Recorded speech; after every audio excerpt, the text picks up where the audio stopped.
રામ રામ, કેમ છો? મજામાં? મિત્રો હાંજ પડી ગઈ આપણા છે ફૂલ એ પાકવા આવ્યા, કારણ કે બી સારું જ વાવી. આ છે આપણી જોઈને વાત કરતા હતા કે હાંજ પડી ગઈ તો વાગે ગા હાથ. અને હમણાં લાંબા સમય પછી આજ હું પાછો આમ બ્લોકમાં આવ્યો, પણ એટલી એડી કામ હતું કે ન પૂછો એની વાત.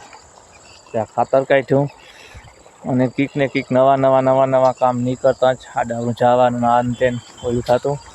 ગદમમાં જે પાણી હાલે, ગદમ ખાતર કાઢતા ને એટલે એમાંથી ટ્રેક્ટર કાઢતા છે વાવ પડો તો એટલે ગદમમાં પાણી ન વળે તો ગદમ એવેલી થઈ ગઈ.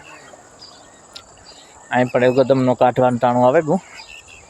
અને વાત કરીએ સોરી મગની, તો સોરી મગમાં સોરી છે જે કાશી અને મગ આપણા પાકેગા ઠીક ના જારિયા કરકાઈ ગયા મગ.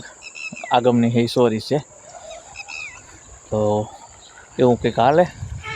મારે છે પાણી આવતું આમાં, અને બી તો કંઈ નવીન મને બાકી હા હમણાં થાકે ગયા કામને વાહે.